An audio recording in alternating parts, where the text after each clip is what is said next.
Good morning dear students. Yesterday के हमारे lecture में हमने मैकेनिज्म ऑफ एडसॉर्प्शन सोल्व की हुई थी और उसके बाद एक छोटा सा क्वेश्चन हमने स्टार्ट किया था कि जो on the basis of adsorption है उसके दो टाइप्स है। Difference between the mainly two types for this process, एक फिजिसॉर्प्शन मीन्स फिजिकल एडसॉर्प्शन और chemical adsorption. Now we will explain both this, what is physical adsorption and what is chemical adsorption, or what is physisorption or what is chemisorption.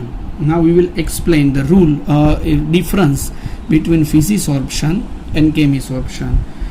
Now this phenomena is applied only for gas solute plus liquid solvent. इसके लिए ही हम ये बातें कर रहे हैं। देखिए, तो फिजिसॉर्प्शन में जो बॉन्डिंग होता है वो बॉन्डिंग होता है van der Waals force,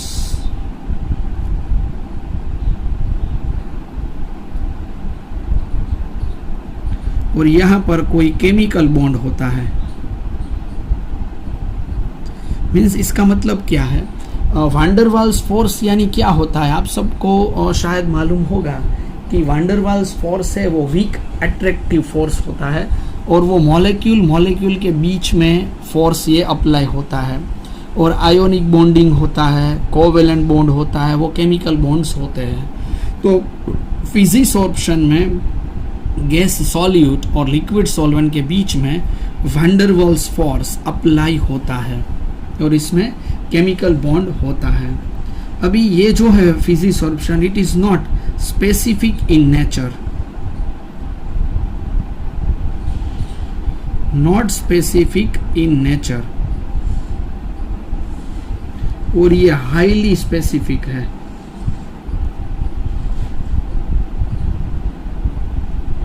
highly specific किस तरीके से होता है, वो हाई स्पेसिफिसिटी मैं आपको यहाँ पर एग्जांपल के तौर पर बताता हूँ। देखिए, और ऑक्सीजन किसी भी मेटल पर एब्सॉर्ब्स होता है, एडसॉर्ब्स होता है, उसे हाईली स्पेसिफिक कहा जाता है। It will occur only there is some possibility of chemical bonding, जहां पर होता है वो हाईली स्पेसिफिक होता है, और यहाँ पर वैन डर वाल्स फोर्स होता है, इसलिए उसको स्पेसिफिक बोला नहीं जाता है। समझ रहे हैं आप? Hydrogen is absorbs on transition metal like as PDH2, PTH2. These are the proper example for chemisorption, PDH2, PTH2, oxygen in metal. So it is highly specific. Okay. Now this is reversible process. Reversible in nature, and this is irreversible in nature. एक बार H2 platinum और palladium पर एडसॉर्ब हो गया, उसके बाद हम H2 को फिर से वापस नहीं ले आ सकते। इसमें एग्जांपल अगर मैं देना है तो हम दे सकते हैं निकल इन नाइट्रोजन। ओके, ये रिवर्सिबल है, ये इरिवर्सिबल है, तो हमें ये बात खास ख्याल में रखनी है। चलो, उसके बाद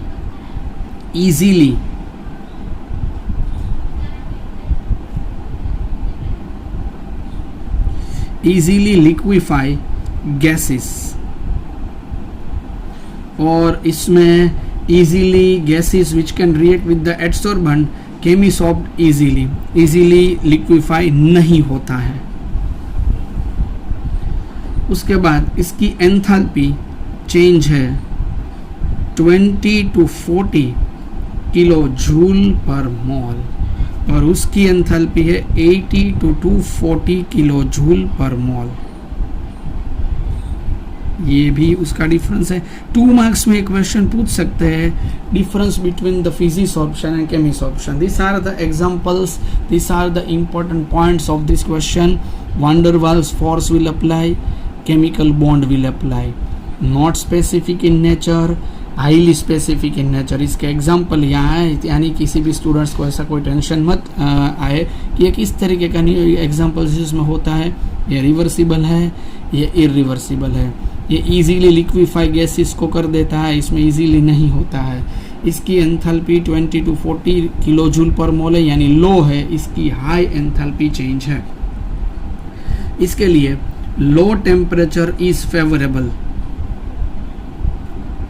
लो टेम्परेचर इज फेवरेबल, और इसमें high temperature is favourable. Temperature increase, adsorption decrease. ये क्यों होता है डियर स्टूडेंट्स? देखिए, ये है ना, दोनों एक्सोथर्मिक रिएक्शन है। हमें मालूम है कि एक्सोथर्मिक रिएक्शन में टेम्परेचर डिक्रीज करे तभी फायदेमंद होता है, और यहाँ पर टेम्परेचर इंक्रीज करते हैं तो एडसॉर्प्शन की प्रोसेस डिक्रीज हो जाएगी ड्यू टू एक्सोथर्मिक रिएक्शन। और ये हाई टेम्परेचर ही फेवरेबल है, यानी इसका मतलब है कि टेम्परेचर इंक्रीज करने से उसको बेनिफिट हो सकता है। Okay, no appreciable activation energy is needed. Activation energy में कोई भी चेंज नहीं होता। Activation energy not appreciable.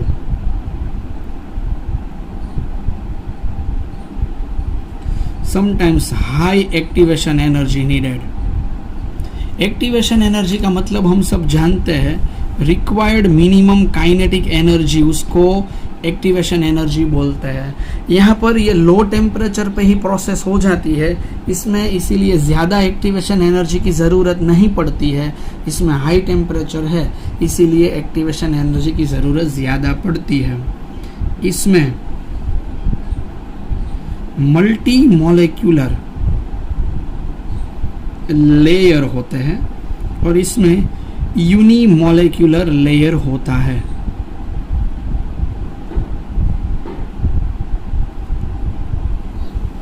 Multi molecular और इसमें यूनिमॉलिक्यूलर लेयर यहाँ पर होता है। Is it clear to all? आपको इतना ही ये पॉइंट्स क्लियर करने हैं। सब कुछ पॉइंट्स आपको याद रखने के लिए मैंने बहुत ही शॉर्टकट ट्रिक्स यहाँ पर दी हुई है। इस ट्रिक्स का इस्तेमाल आप करेंगे, आपको आसानी से इस क्वेश्चन का आंसर आ जाएगा। देखिए, van der Waals force will apply, chemical bond will apply, not specific in nature, highly specific, reversible, irreversible, easily liquefy gases, और इसमें हार्ड होता है। Enthalpy change 20 to 40 kilo joule per mole, in this side 80 to 240 kilo joule per mole. Low temperature is favourable, high temperature is favourable. When temperature increases, adsorption decreases. Activation energy not appreciable means low activation energy, high activation energy. Multi-molecular layer between adsorbate and adsorbent and unimolecular layer, एक ही layer यहाँ पर होता है क्योंकि यहाँ पर strong covalent bond और ionic bond apply होता है। ठीक है, तो हमारे सामने यहाँ पर ये आंसर आ गया है। क्लियर? फिजिक्स ऑप्शन में एक इंटेक्स क्वेश्चन मैं आपको यहाँ पर सोल्व करवा देता हूँ फिजिक्स ऑप्शन के लिए। वाई डज, क्वेश्चन इस तरीके का है,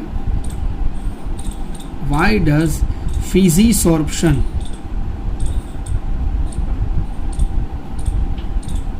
decrease when increase in temperature? ये क्वेश्चन हमारे सामने आ गया है। देखिए, चलिए अब हम ये सॉल्व करते हैं। अभी मैं इसके सामने सॉलिड सॉल्यूट की बात यहाँ पर करता हूँ। चलिए, सॉलिड प्लस गैस, यानी हमें मिलता है गैस और सॉलिड सॉल्यूशन। जिसका भी प्रोपोर्शन ज़्यादा रहेगा उस तरीके का सॉल्यूशन यहाँ पर रहेगा। और यहाँ पर देखिए, हीट बाहर निकल रही है। According to Le Chatelier principle, just see, this is exothermic reaction. If this is exothermic reaction and when we increase the temperature, the reaction will go in a backward direction. Temperature increase, reaction will go through the backward direction.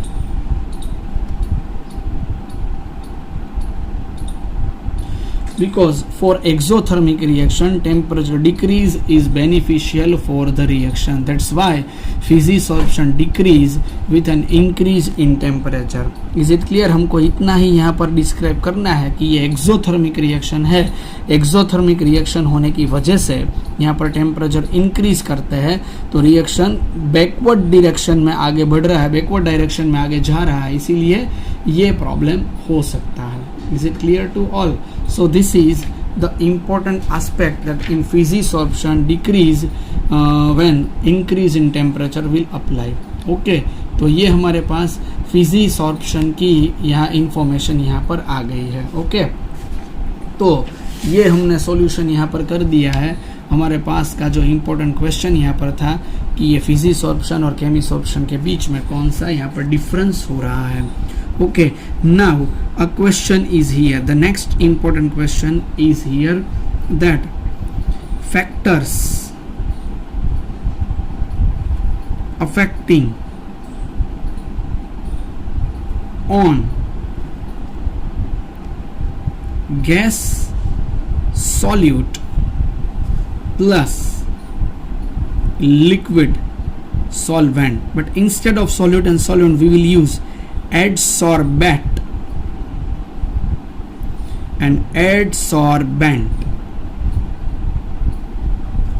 Which are the factors affecting on adsorption? In short, we can say that which are the factors affecting on adsorption. In today's lecture, we will understand only the names of the factors. We will explain this point also in detail in our next lecture.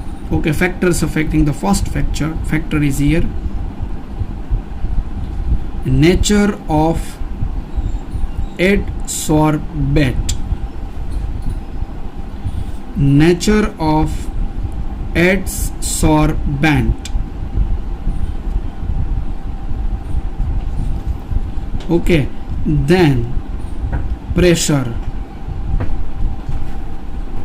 Because adsorbate is in a gaseous mode, so pressure is an important factor for the explanation of this concept. Then area of adsorbent, and the last one is temperature.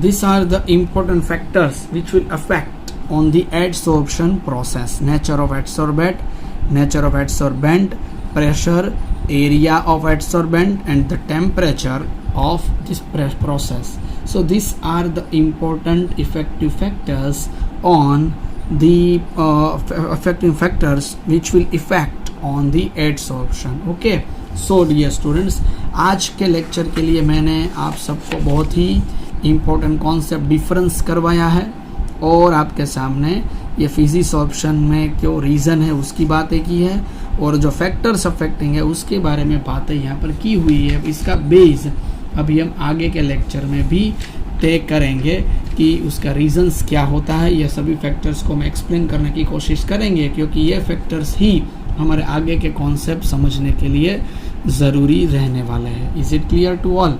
तो ये हो गया factors affecting वाला questions. अभी next lecture में कल हम इससे आगे के बेस क्लियर करेंगे. Okay, so thank you dear students for today's lecture.